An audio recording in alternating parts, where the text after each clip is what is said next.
So I'm here to welcome you to this is now the 5th annual College of Physicians Story Slam, co-sponsored by the Section on Medicine and the Arts and the Delaware Valley Medical Student Wellness Collaborative. And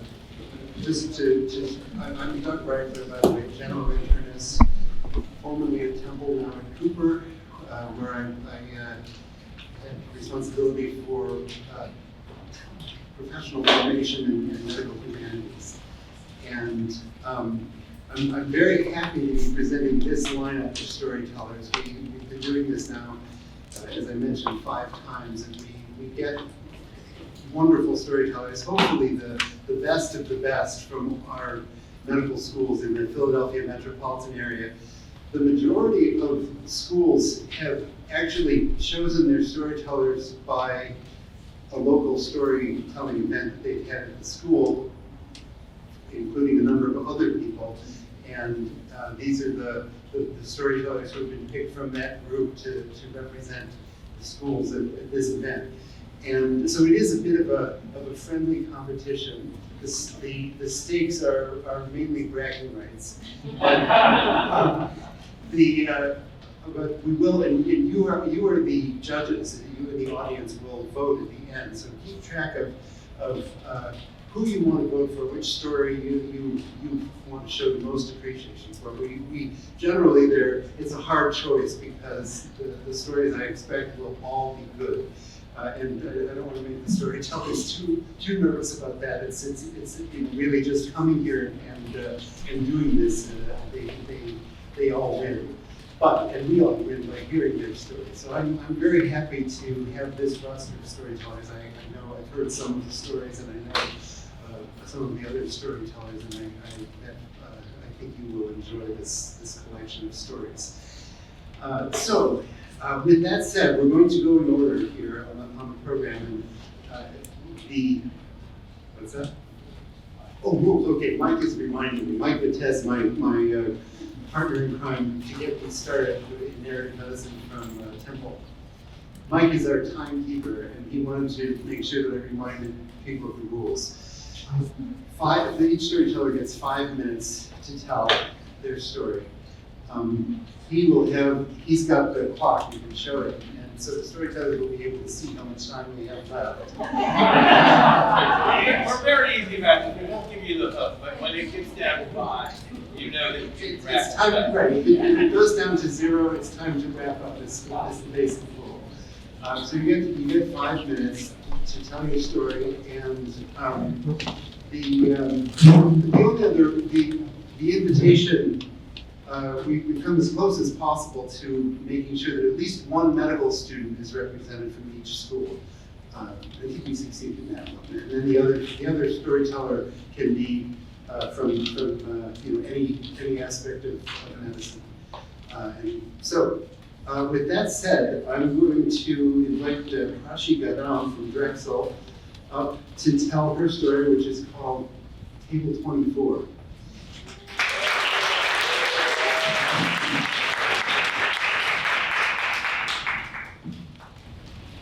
Shoving my fingers into a dead woman's armpit wasn't exactly what I thought would be the highlight of my day, but here we are. I managed to uncover the classic M formation of the brachial plexus and tease out the musculocutaneous, median, and ulnar nerves. The towel that covered her face slipped off, and I saw her lying there with her eyes closed. I wanted to say she looked at peace, but despite being knuckles deep in her inner tissues, I can't say I ever really knew her. At 101 years old, she found herself sitting on table 24 of the gross anatomy lab, lying back on the cold metal as the hands of a generally clueless medical student poked through her fascia and accidentally severed her medial pectoral nerve. I wonder if she is looking down at us right now. Would she be proud of the way I gently tore her axillary artery from her posterior cord?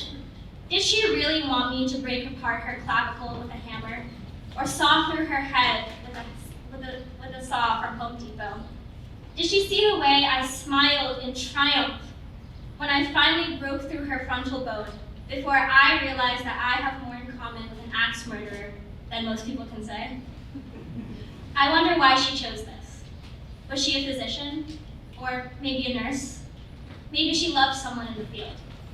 I think that love is a good reason to donate your body. Love for people, love for science maybe, love for the 21-year-old medical student who simply cannot learn from textbooks. The kind of love that maybe only a 101-year-old can have. I can't imagine being 101. I can't imagine being 30 or 40 or 50. Sorry. Just like I couldn't imagine being 21 when I was 5 or being anything but a barely sentient human being when I was 1. You know how you yourself can never gauge when you've gained weight or grown taller? Change happens whether we realize it or not. In fact, the only time that I really notice it is when I'm looking at old photos of myself. I see the fat of my baby cheeks as I'm smiling in the dining hall with my high school best friends. I don't talk to one of them anymore. I see arms covered up in the summer and boots that don't exactly match my dress. Dyed hair topped with wisps of bangs that have grown way too long.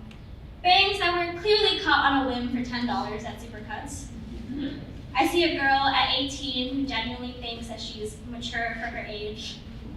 A girl at 19 who's staring at her phone, waiting for a text from a boy who is very much not worth it. A girl at 20 who hangs around the edge of a group photo. And in my front camera, I see a girl who's not sure what the girl at 25 will think of her. I wonder if she'd look back at her first-year medical student self and laugh at how she thought she wasn't smart enough to be there. Maybe she'll have figured out how to love the awkward curve of her hips, or what to say when a friend's father dies. Or maybe that's something we'll figure out at 30 or 40 or 50. I look down at the body on table 24. I mean, at what age do we really know who we are? Did our donor die knowing?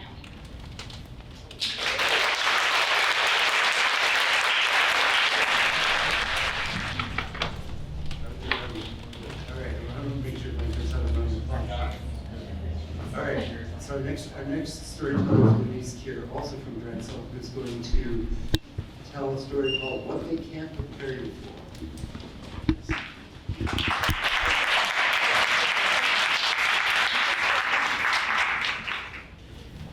Yes, thank you. Lovely.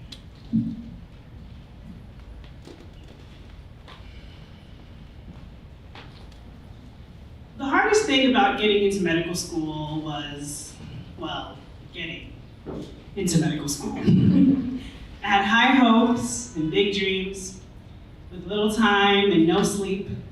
I had a plan A and a plan B, and a plan B for my plan B. Dr. Bernice, that's quite the feat.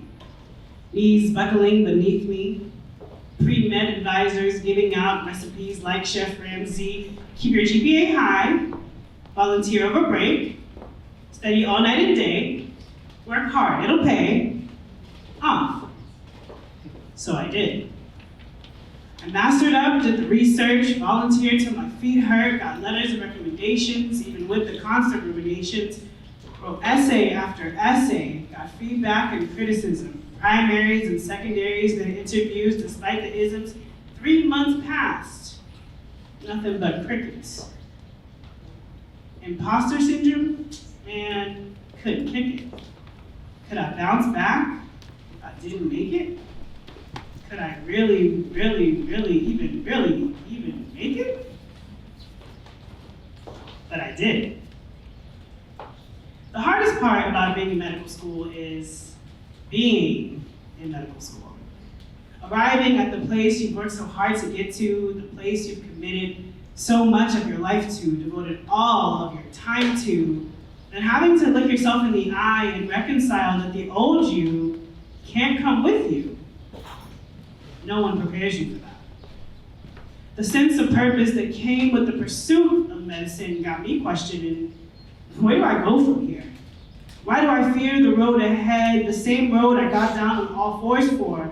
I'm here, standing on the other side of doors only dreamt of being opened. I prayed for this. We spend so much of our lives living in seasons to come, planning the next week, year, month, without celebrating the work we've already done. The sense of purpose that came with the pursuit of medicine must reincarnate in purpose, a physician, metamorphosis, carry my mother's prayers as my torch, collect my tears to water the soil I'm working, cultivate my purpose, healer of nations, mind, body, soul, and spirit. And I get to do it alongside men and women that just get it. The best part about being in medical school is being present. With the real and irrevocable fact that I made it.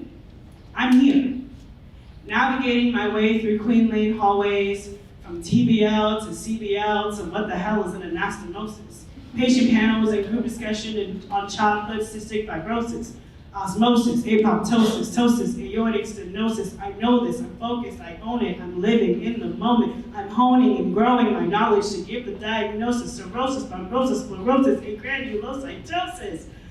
I'm focused. What they can't prepare you for is how good it feels when your hard work pays off. When it adds up, when it makes sense, when it finally clicks. Still, the road is long and the work is hard. But my heart is big and my friendship's strong. Yeah, my brain is big and my spirit fierce. Still grateful every single day that I get to be here. And when the clouds are gray and I'm feeling empty, because I'm overworked and I'm overwhelmed and my plate is breaking, take a deep breath and hear my Father's words. When you give your best, you can change the world. So I will. Thank you.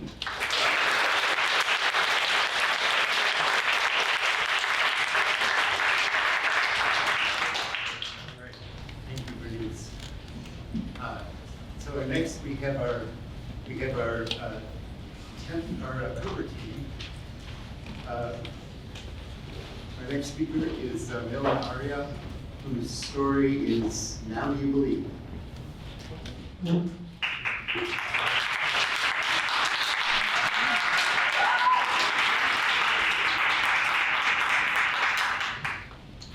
4:36 a.m. My phone buzzed on the dresser next to me. I had class in 3 hours, and this is the week of my endocrine exam. 3 missed calls from Mama. An icy chill crawled up my spine, and a sinking feeling set into my chest. My parents would never call me at this time unless something was really wrong. A trembling finger pressed on the contact tracer, and I let the phone ring for a few moments before putting it on my ear. Millen, your sister has lost it. My mother spoke in a panic. Your sister called the police on me, and she's saying these bizarre things. My mom's words were in Hindi, a language usually a warm blanket surrounding me now felt like sandpaper. Before I could respond, my sister took the phone. What came out next sounded shrill, high-pitched, and not like her voice. Mama's on drugs. She's crazy. I called the cops on her. She needs to get help. Are you her brother? This time it was the police speaking. Yes, I responded. That doesn't sound like my sister. I think something's wrong with her. Whatever she's saying, it's not true. You don't even believe in God, my sister suddenly shouted at me. My sister was never quite religious, so this was unsettling for me to hear. I sat there in silence. Does your sister have a history of mental illness? I heard the cop ask. I don't remember if I responded or not. I do know that my mother kept me on the phone as she drove my sister to the hospital. I remember my sister screaming, "Demons, demons," in that shrill voice through the car window the whole way there. I remember sitting on my bed, staring at the wall of my bedroom as the sun began to rise, searching the darkness for an answer. Hours later, my little sister was admitted to the emergency department. I got onto the train to see her and my mother. I was only a few feet away from the hospital when my mother called me. The doctors had said that my sister was experiencing psychosis and was being admitted to an inpatient psychiatric ward. I learned much later that she actually has schizophrenia. I've never heard my mother cry like this. In response to a condition so unfamiliar, she began to assume the worst. "We've lost her. She'll never be the same," she said. I knew that with the right treatment, she could recover, but the depths of my mother's sorrow pulled me in, and I too drowned in my tears. The doctors were unable to determine what triggered this episode in my sister. In the depths of her hopelessness, my mother turned to the one thing that has answered the unanswerable for her and others, God. Later that night, my mom contacted a Hindu priest, convinced that this was the result of dark magic. She thought that someone had sent an evil spirit to possess my sister out of jealousy against my mom. In those vulnerable moments, I began to believe this too. Growing up, I was never religious towards the divine and supernatural. I usually subscribed to a faith of a different kind, medicine. I had a belief that for every illness, there was a medication or procedure that we could devise to fix it. Yet, with this tragedy upon me, I felt my faith and resolve begin to collapse. Faced with an impossible question, I sought the impossible answer. Promise me this, Nolan. If your sister comes back healed from this, you will believe. My mother asked me, just hours after the priest conducted his first ritual. I was desperate to have her back. I promised to believe, I replied. But whether this was in God or in medicine, I was unsure. The next few weeks, my sister communicated with us regularly from the hospital. The phone calls were painful to listen to.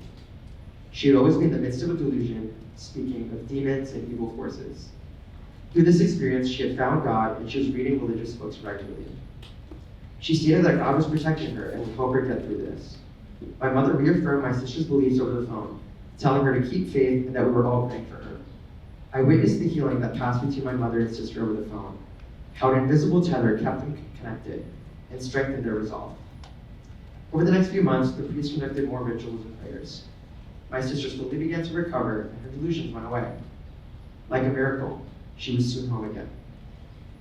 2 months after my sister's breakdown, I announced it in the house where it all first happened. I was home for winter break, it was 7:25 a.m., and my sister was calmly putting her jacket on, getting ready to step out.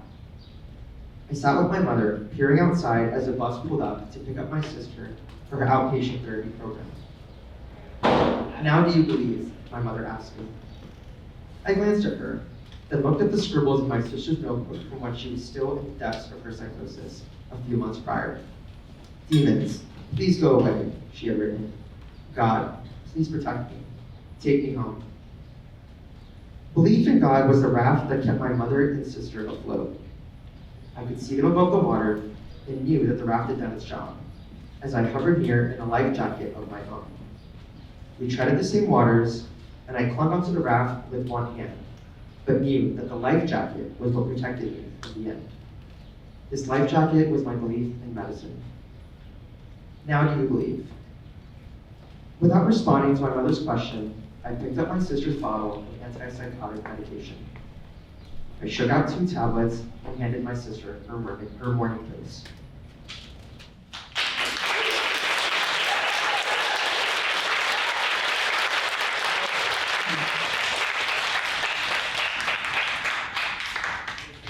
Thank you, Bill.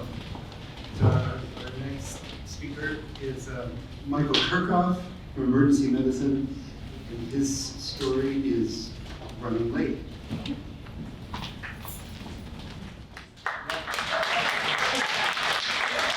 Running late already, but on this day, the day the story took place, it was like any other day, running late. It was a fast track shift. So I work in the emergency department. We start early in the day, but some of our other shifts, well, they start at different times. When I start early in the morning, I have a very strict routine to do what I need to do to get ready, to be in the right space for my shift. This was later in the day, not late enough that I could lounge around the house, but late enough I thought I could sleep in.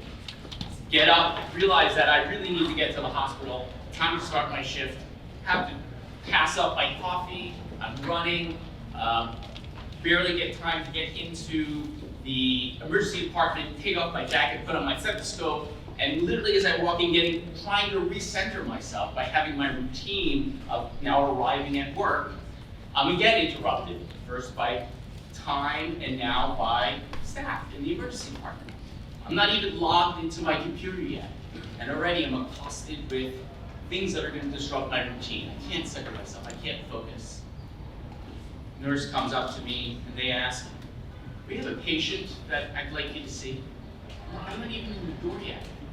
And well, she said, the police are with him, we want to get them out of here so they can get back to what they need to do. Would you mind just sitting? All right, fine. Let me drink a little bit of my coffee that I picked up in the cafeteria, which is not as good as Wawa, because I'm Russian. And she's like, can you just go sit down? Fine, I'll sit down. Go. Quick, log in, see what's going on. It's police for DWI. And they needed to bring them in so that we could do a blood alcohol level on this patient. It's 8 o'clock in the morning. I'm rushed. It's a weekday, by the way. And here's my day being disrupted by this patient who didn't even have the decency not to be drunk and didn't have the decency not to be driving a car and get arrested for his drunk driving. It's 8 o'clock in the morning, for crying out loud. I haven't even finished my coffee yet. So I reluctantly agree, walk into the room, and on this day, always spending time with those that keep us safe, our EMTs, our paramedics, our firefighters, our police, shooting shit with them, kind of getting to know them a little bit. And as is my practice, because I want to connect with my patients, I often will make sure that I sit by the side of the bed or offer a hand in certain circumstances. So obviously, I really can't hygiene. And so, but this guy's drunk at 8 o'clock in the morning. I walk in the room and he's got his handcuffs on, and he's got his sort of, red in the face and bloodshot eyes. Of course, right? You've been drinking at 8 o'clock in the morning. So I go to the police, I say, hey, no handshake, no sitting by the bed. Hey, you okay? Do you need anything? No. Out. Quick chart, discharge papers, blood alcohol level out the door, yay. Move on with my day, have my coffee. Later that day, the nurse comes to me, the same nurse that asked me to see this patient, and said, can you believe that patient? I was thinking to myself, yeah, can you believe that patient? Drunk at 8 o'clock in the morning, driving this car, probably killed somebody. She's like, yeah, you don't know what that was for? I'm like, I just assumed it was some drunk guy that got pulled over. Well, no, the police brought him in because as part of an accident investigation, there was a fatality. Like he was drunk and killed someone? And she said, no.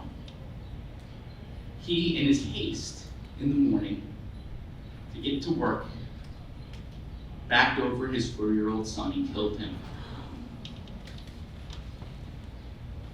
This man who needed my hand didn't even get that. And I began thinking, what was his morning routine? What was he doing? Why was he in such a hurry? What talismans and other routines was he doing to set himself up for the day? And I'm sure, probably like me, running late. Maybe he forgot to hug his son goodbye. Maybe he forgot to give somebody a tap on the head. And then I began thinking, as the father is rushing out of the house because they are running late, what of the son's routine got interrupted? What disrupted him to need to run out and say goodbye to his father? Unbeknownst to him, running behind the car, the father did not notice and ran him over. But on the day my patient needed my humanity, I couldn't even give him my hand.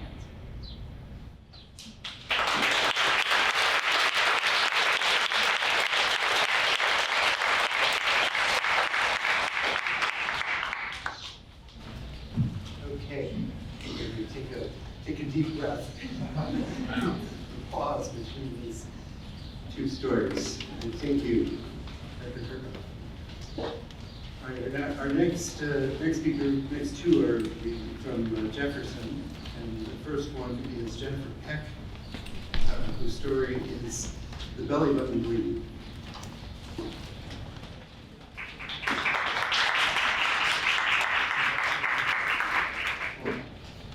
I was bleeding through my belly button. I think I was on the phone with my doctor's office. I think my belly button's infected. Have you ever had it pierced? The woman on the other line asked. No, are you sure? I'm pretty sure. It seemed like something I would remember. Later that day, I saw my primary physician who sent me to see a surgeon. A week later, the surgeon didn't even look at my belly button. He flipped through my chart and said, you had endometriosis. I did, I replied, but I had surgery to remove it. It was about 10 years ago. It comes back, he said, I'll sew up your belly button, but you need to see an OBGYN first. If you want to have children, you have to decide now. I then did what every woman in her early 30s, still tripping over the packed boxes in her apartment that her ex-boyfriend hadn't yet moved out would do when she was told that she had to decide right then whether or not she wanted to have children. I burst stop crying. I didn't think I wanted to have children. I never did, but I didn't want to lose the choice. And I didn't want to make that decision right there, right then, with that doctor. And I had seen an OB/GYN almost once a year since I had my first surgery in college to remove the endometriosis. When I told one doctor of my awful cramps, the hormonal headaches, the bad mood swings, I was told that every woman has tough periods. When I told another doctor that I once threw a knife at my college roommate, she was fine. I was told that every woman gets PMS. When I told the OB/GYN that sex hurts too much, she said that maybe I wasn't in love with the person I was having sex with.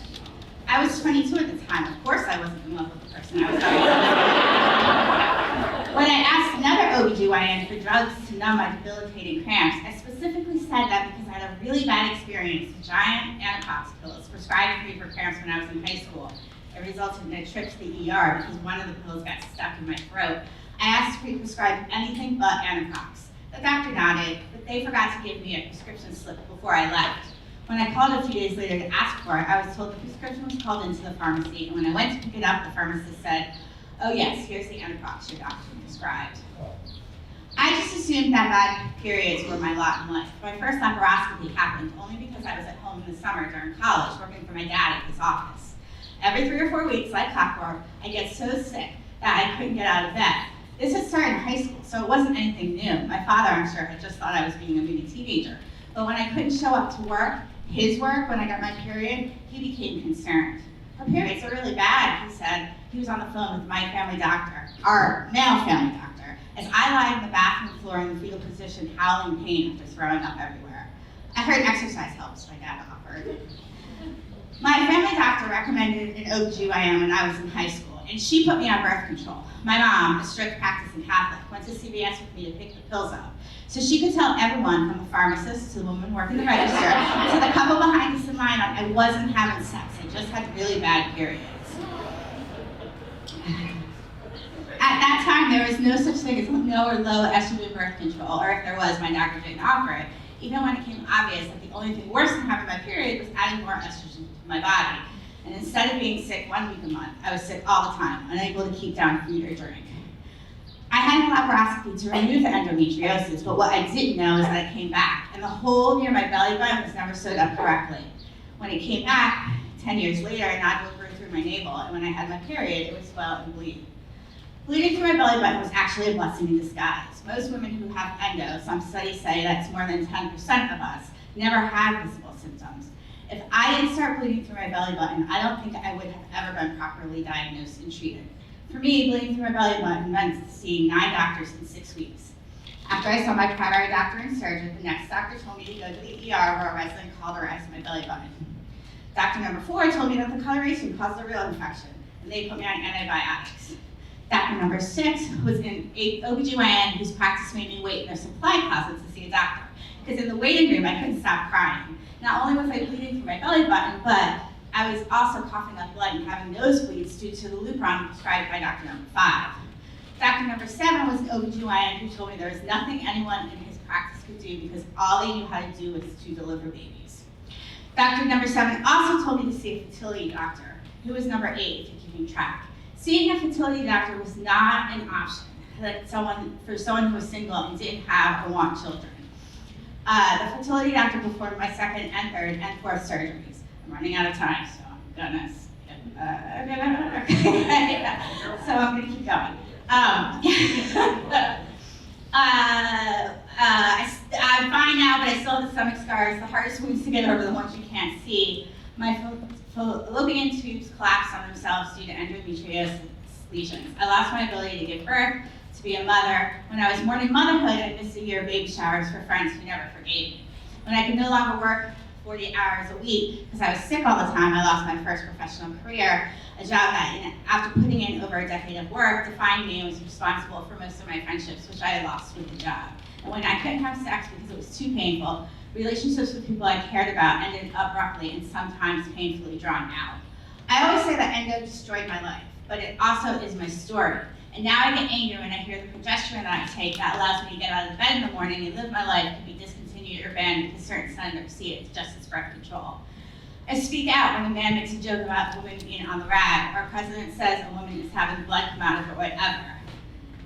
It's not just endometriosis that we need to talk about. It's periods, it's menopause, it's hormones, it's hormone replacements, it's polycystic ovary syndrome, it's the rapidly growing rates of infertility, and it's asking why the US has the highest maternal mortality rate in the high-income countries.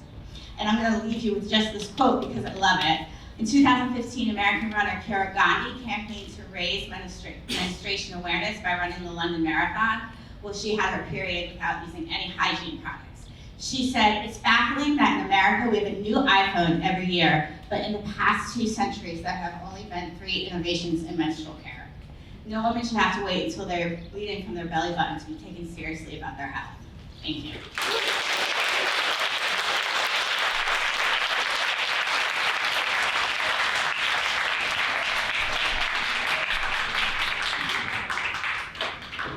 Okay, thank you. Cautionary tale.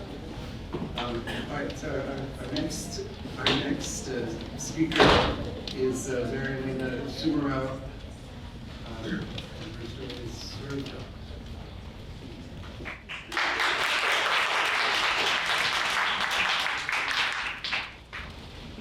A year ago, I was not at the College of Physicians. I was in a small-time ice cream shop.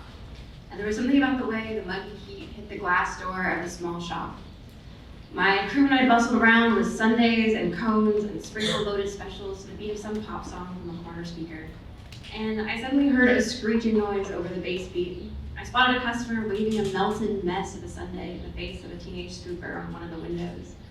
And being crew lead on the shift, I immediately left my tips for med school jar and crossed the store to help. See, this is too much. I don't even like strawberries. She was shrieking at the teenage employee at the top of her lungs, and I can still see the tired lines across his face as he turned to me. I'm sorry you feel that way. Could I remake it for you? No. I hate strawberries. I ordered the strawberry sundae, but I didn't know it would have this many strawberries. I want a refund. I told her that we couldn't refund the strawberry sundae for having too many strawberries. But after looking at the long line wrapped around the store, I told her I'd be happy to make her something else, personally. I looked out over the long lines of families, baseball teams, and first aid couples wandering around the store as I went to the back and scooped a little bit of this and a little bit of that. And in the meantime, I was shaking sweaty hair out of my face that had fallen free out of the bright sun visor. My poor curls spent their days tucked under an N95 strap and face shields at a primary care office, where I served up vital signs, appointment check-ins, referrals, documentation, refills, COVID swabs, urine samples, and way too many. Nurse, if you could just tell the doctor one more thing on the way out the door than I could ever count. At night, I tucked my hair carefully under a uniform sun visor, hitting that same poor spot across my head that the PPE had left its mark on for the rest of my days. After my shifts as a medical assistant, I often drove straight to the ice cream shop. And there I served up cones and cakes and everything in between as I saved for medical school in a few short months. Working at the clinic actually made the ice cream shop a breeze. Multiple church groups and a T-ball team all arrive 15 minutes before closing, and they all want customized milkshakes. Sure. I managed lines wrapped around a clinic of active COVID patients. That'll be all right. Angry customer yelling at some 15-year-old about how the pre-mixed butter pecan ice cream didn't meet their personal pecan per bite ratio. Sure, I de-escalated enough mask pulled under the chin level shouting matches on the front steps of our clinic over wait times to hold my own and step right into help. I saw a lot of people get upset over something that they didn't want during those months. And I was trained to remember customer service by both my boss at the ice cream shop and the doctor running the practice. But at the clinic, I didn't have such an easy time fixing their problems. I couldn't fix their troubles with a wink and a remade sundae. or ease their stress with a quick delivery to their window. I couldn't make them smile by remembering the same double chocolate chip milkshake order they picked up every Wednesday for the last decade, or by coaxing giggles out of the tiny children by balancing several fresh waffle cones in my fingers. There was also never a tip jar at the front desk, where people could show their appreciation for how gently I took their COVID swab, or how quickly I got their prior authorization passed, which I did. I grew up with customer service speeches for a long time, and I still do. It was something that was drilled almost every day, at the primary care office especially. But I got stuck. How do you give the full customer experience to the first-time mom who found out that the lump wasn't just a milk duct, as she balances her baby in one arm and an oncology referral in the other, as you schedule her for her fall appointment? What do you do for the woman who you have to tell that she has yet another positive STI test, even though you promised that this time you changed? What do you say to the granddad whose labs came back and he tells you at the front desk about how his results, if nothing else, moved him to make one more cruise with his grandkids and his great-grandkids, just so that they can hold on to the memories even when he can't? What do you do for the little girl that you make smile with the dog print scrubs that you wear on Wednesdays, who comes in the office with nausea, but she leaves with a positive pregnancy test and an investigation in her foster home? What do you do for that? How do you give them a good, speedy experience? I don't know. Even as a first-year med student, I still don't know. I don't know if I ever will. But I know that the patients stuck with me then, and they stick with me now. And I often wish there was more we could do in medicine, but there's no magical manager in the back of the doctor's office ready to pop out and give the patient something new when they don't get what they want, or to whip up something to replace the most terrible things. So in that moment, Sunday in hand, I learned that sometimes the best I can do is what I can do for the person in front of me. So I piled the whipped cream high, and I really hope that she liked brownies more than strawberries.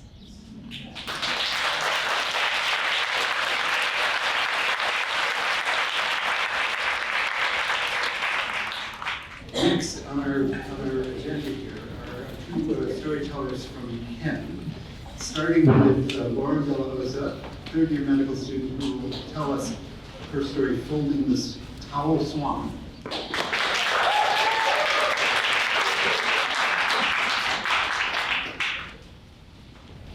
The oncology floor smells like sweet antiseptic. The perfume of peroxide fills the air, burning the nose and throat with each breath. The sounds of machines and ventilators beeping and humming is overcome by a silence cultivated by respect for the sick who are resting. There's something about cancer that evokes a certain tenderness from the hearts of even the most seasoned doctors and nurses. During my rotation on the oncology floor, I felt a heightened strength to my emotions. My joy was more joyous. My sadness was unfathomable.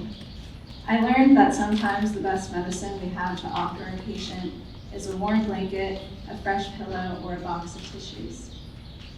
When I needed a break from the work, I would slip into a little-known break room hidden in the back corner, often empty. I cherished my time alone in that break room. I spent plenty of time there, but I'll never forget one particular afternoon.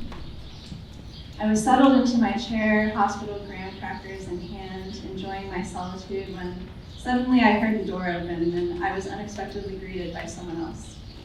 A woman entered, seating herself across from me. She was wearing a green uniform and looked to be in her late 30s. She introduced herself as Michelle and began asking me questions about myself. I was surprised by her interest in talking to me. The few times in the past that I'd been alone with a stranger in the break room, we usually ignored each other. Michelle and I soon began to talk about our lives. She told me about growing up in Philly and how the city's changed in the last 10 years. I asked her if she had any children, and my heart sank when she shared to me that she'd recently lost her son to gun violence. He was only 18 years old, and he was the only child she had. I couldn't imagine her pain. I asked her, "How are you coping?" She responded, "By doing this work."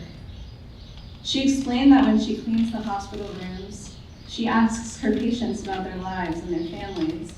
She sometimes will add a special touch when she's done cleaning, like folding their towel into a swan or leaving a kind note on a napkin for them. After she lost her son, her job became a way for her to deal with the grief and make sense of what happened to her. Working with patients who were sick made her feel like she was not the only one suffering, and that she could help to alleviate some of the suffering through her kindness. Eventually, we both had to get back to our work. After our conversation, I decided to enter the room of one of my patients. I was eager to try to catch a glimpse of one of Michelle's towel swans, so I tiptoed into the room and peeked into the bathroom. But the only towel I could see was crumpled, soiled, and hanging over the rim of a hamper. A sinking swan, I thought. Tomorrow, the towel would be washed and folded again, maybe next time into a rose or another swan. I imagined Michelle neatly working a freshly starched towel, forming it into a swan with the care of a mother for her child. I imagined that after she placed it on the bathroom counter, she would take a moment to admire the beauty of what she had just created and be reminded of her son.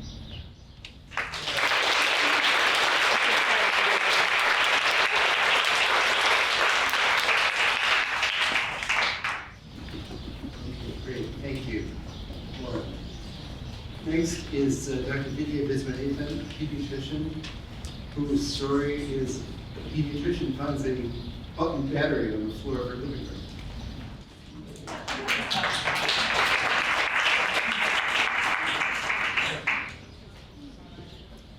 When my patients find out that I'm a mother, many of them say, "It must be nice to not worry when your kids are sick." They think that because I'm a pediatrician, I'm an in-house doctor of sorts, which is technically true, but it's not that I don't get worried about my kids when they're sick. It's that I have very specific worries that other people may have never even heard of. My kid's fever lasts a day beyond my liking, and I'm checking for the signs of the inflammatory syndrome Kawasaki disease before they go to bed, checking off clinical criteria in my brain as my husband is counting out loud how many desserts the very hungry caterpillar ate that day. My kids are twins, but when I was pregnant with them, while everyone else tracked what size fruit their baby was in the womb, I mentally tracked what exactly would happen to them in the NICU if they were born that week. Right now, my twins, Satya and Laika, are almost 3. And before I get into a story about parenting them, the first thing you need to know is what a button battery is. A button battery is a shiny, flat, circular battery often used in kids' toys. But if you work in pediatrics, especially in a pediatric ER, you know that these can be deadly. A button battery, when ingested, can burn a hole in the esophagus and trachea and lead to severe disability or death. If a child has swallowed a button battery, they have to be taken to the ER immediately. So I had bought my kids a new toy, and it very unsafely came with a loose replacement button battery in a small Ziploc bag, which fell out of the box onto the floor of my living room. Don't worry, I saw it. I grabbed the bag to put it on a shelf, and I made a mental note to move it to a locked drawer later. Obviously, I forgot about it. About an hour later, I saw an empty small Ziploc bag on the ground. I gasped. "There was a button battery in that," I told my husband. He didn't scream. "A button battery!" I immediately looked around. My son, Satya, was on the changing table with my husband sitting next to him. It probably wasn't him. My daughter, Laika, playing with magnetic blots on the ground and notoriously mischievous, probably her. We start searching for the button battery in Laika's mouth, on the floor, in the crevices of the couch, in Laika's hands. In desperation, we asked Laika, who's 2, "Did you swallow the button battery?" "Yes," she nodded sagely. "Yes, I did." She seems oblivious to my consternation as I try to figure out, is this just toddler improv, as I like to call it, where she says yes and to any question I ask her? Better than the other version of toddler improv where she says no to everything? Or is she being real? I ask her another question. "Laika, where is the battery?" I don't know if she fully gets it, but she says, "Under the piano." Under the piano? The piano is this small, bright blue toddler piano that stands 1 foot tall. Under the piano, we find nothing. Leica is now playing with a toy car, still oblivious to our increasing stress. Leica, where is it? Under the piano, she says again. She and Cynthia, by the way, are both in their swimsuits and swim diapers because we were just about to leave for swim class. My husband is not as stressed as I am because he doesn't have the button battery fatal connection that's branded into my brain from residency. But if I say we'll go to the ER, then he'll dutifully drive us there. That's the other problem about being a doctor parent. You have to make the medical decisions. So I'm about to say, yes, let's go. But then I see Leica holding some small stickers, and she's now playing with the piano, and she's doing something very interesting. She's taking the small stickers and shoving them in between the keys, deep down so they flatten behind the keys and don't come out, so that they're under the piano. Then I start to unconsciously do this mom mind mouth, which is I literally feel my brain enter hers in this Magneto moment. I understand that to her, under the piano means behind the keys, and to her, putting things behind the keys is wildly interesting and very valid activity. And to her, a button battery is just another toy and not poison. I shine my phone's flashlight in the tiny sliver of space between the keys of this Montessori piano that has now become the bane of my existence. And I think I see something shiny, but I can't be sure. I shake the piano from side to side, up and down. There's no way for anything to come out from behind the keys. It's completely put together with screws. We'll have to take it apart. My husband grabs a screwdriver and unscrews the top and sides of the piano. I take out some keys and tip the piano. I've held my breath. My husband is dubious. Cynthia and Leica are now watching us, very curious. Sliding out from behind the keys comes an innocuous silver shiny round thing, a death trap, there in the safest place all along, under the piano.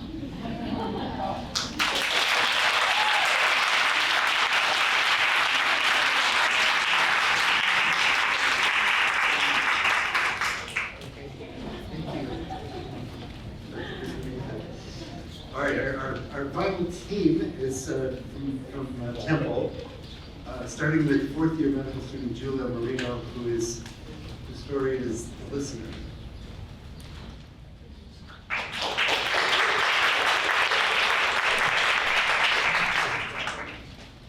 Before I was a medical student, I was a speech pathologist. While the speech therapist and the doctor would never be mistaken for one another in the hospital, they do have to share certain skills to be successful, effective, or just humane. One of those skills is listening. As a speech pathologist, even my patients who struggled with speech and language deficits always had something to express, even if it was just anger at their limited language. My first patient once threw a pen at the wall. We watched it fall to the floor, both at a loss for words. I have always been impressed, haunted, by the eloquence of patients, even in the most dire circumstances. A speech therapy patient with an inoperable brain tumor, frustrated by her gradual loss of awareness of the right side of her body, asked me if I read Flowers for Algernon.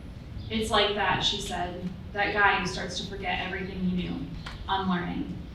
I nodded, helpless. Sometimes I thought, this is all I do. Watch, listen, nod. And when, days later, that patient beat her fists against her hospital bed and sobbed, this can't be how it ends, I sat and nodded again. My listening changed nothing, and yet I didn't know what else to do. Sometimes patients thanked me, in a way, for listening. One patient told me that when she lived in Los Angeles, she worked as a housekeeper for Michael Jackson. Sometimes Michael and I would just talk for hours. He was the sweetest man. You remind me of him, she said. I looked at her. I remind you of Michael Jackson? Yes, she said. He was a good listener. One day, my schedule directed me to evaluate a patient post-brain surgery. The chart said that he was a young patient, mid-30s, and that the prognosis was poor. It was a high-grade tumor that could not be fully excised. When I arrived to his hospital room, he was sitting by the window with a tray table in front of him, watching the snow fall outside. I introduced myself and informed him that I was there to do a reading and language assessment. He nodded. The first task was to match words to pictures. A wagging Dalmatian filled the page. The patient's eyes shifted between 4 choices: door, dog, key, cat. Many seconds ticked by. The patient shook his head, unsure. We can move to the next one, I said. It was a standardized assessment, meaning a patient had to hit a ceiling or fail multiple times in order to end the section. The next picture was a pair of glasses. This time, after a few seconds, the patient winced and pointed to his chest. Me. Me. He groped for the words. Smart. He gestured to himself, then down to the page. Read, he said, nodding. I know, I said. I know you can read. He gestured at me. Listen. Me, he said, pointing to his chest again. J.D. Just finish. It took me a few seconds to put it together. You just finished your law degree? He nodded. Congratulations, I said. That's a huge accomplishment. He started to cry. We can be done with this for today, I said, closing the assessment. He rattled the tray table just once with his fists. Then we both sat in silence for a minute, watching the snow, thinking of things we didn't know how to say. At lunch, in the bathroom, I caught my own eye in my reflection. I had been thinking of applying to medical school. I would be in my mid-30s when I finished, just like my patient. There is a part of my brain that is always thinking, always wondering about what more I could have said, what more I could have done. But then it's time to square my shoulders, smile, introduce myself to the next patient. That's how it is, as a speech pathologist, as a doctor. You listen, even when there are no words.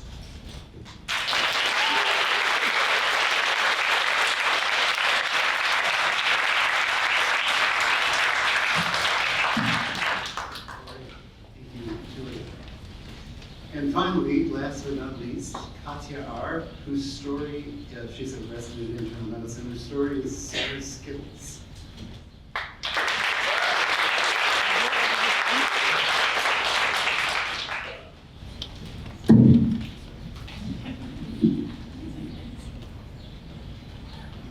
There's a bag of Skittles sitting in the afternoon light that streams through the big bay windows in my apartment. Often I find myself shifting them around lovingly, absent-minded, careful not to let them melt or spend too much time in the shade. I found them in my backpack on a day where everything went wrong famously. One of those days that feels like someone up there is playing a game, roll dice. A snoozed alarm, cold coffee, 7 a.m. code blue, it's so early for death, Dr. R. We regret to inform you that your patient will not be listed for a lung transplant. Please tell his wife. Your patient is crashing, it's 11 a.m. This next admit is yours, this late admit is yours. Your patient is crashing at 7 p.m. Those plans that you made are not going to happen. That bike ride you needed is not going to happen. That break that you asked for is not going to happen. Miss the elevator. In the flurry of bags and clogs and racing the clock, my favorite coffee mug slips from my hands to the sidewalk and it shatters. Every shard is a bargain with a tear, every piece a tiny shred of willpower. I'm inside by the time it all crashes over me. The ache in my hips, the cut blooming on my fingertip, the death that quietly stalks in the shadows of life by the minute. But I need to be better about calling my mom. But at some point, I stopped bargaining with my tear ducts. In my tragedy rage, I start blindly pulling things out of my backpack. Goggles, water bottle, papers, respirator, undignified bits of a pandemic doctor's day. I keep digging, I feel it crinkle and freeze. It's Skittles. The bright red bag takes me back in an instant to the only lonely moment we ever shared in a hospital room perpetually filled with warrior women, to Sarah. She had come in with back pain or some other quotidian complaint that my mom has every day, and she was well. She loved feeding a deer named Mama, playing with her grandkids and walking through the woods behind her house, where she got bit by a tick and came our way.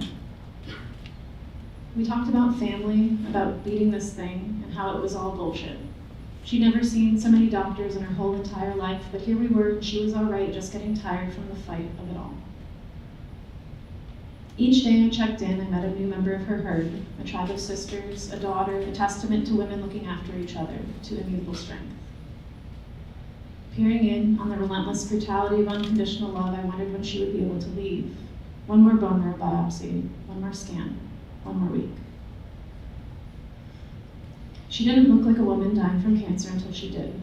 All at once, exhausted headscarf in the dim light, the brutal tide of unconditional love rising through the crossed arms, solid Greek column skull of her sisters, the shrewd, wiry poise of her only daughter, like her, consumed, yet fearless.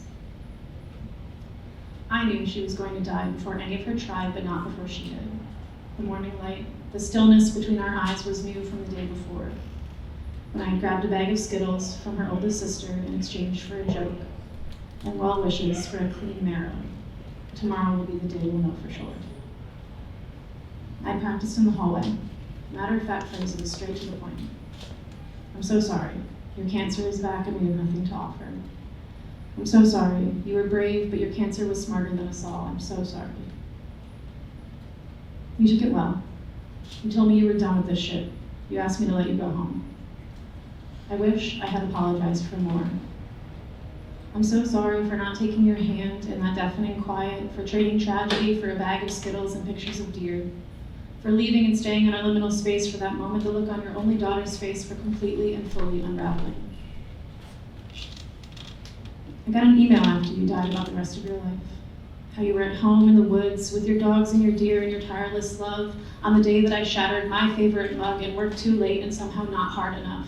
On the day that I kept digging and found a bag of Skittles to absentmindedly shift around in the sun. My advice tonight is not mine but Sarah's. Sometimes you need to know when to call it. There will come a point when you've had enough, and when you do, trust the beauty in the people you meet and breathe deep. Know that you are the strength of the hands that reach for you when you call, so keep giving bits of your heart to the world. And when that warrior narrative that hangs around cancer's neck like a padlock, weight of eternity, a key reserved for only a few, promised to many, I'll undo it. I won't let them sell you short. Because Genevieve, Ellie, Ryan, Janet, Sarah, Patty, that white flag never flies here. And there are no battles to be won or lost, only peace.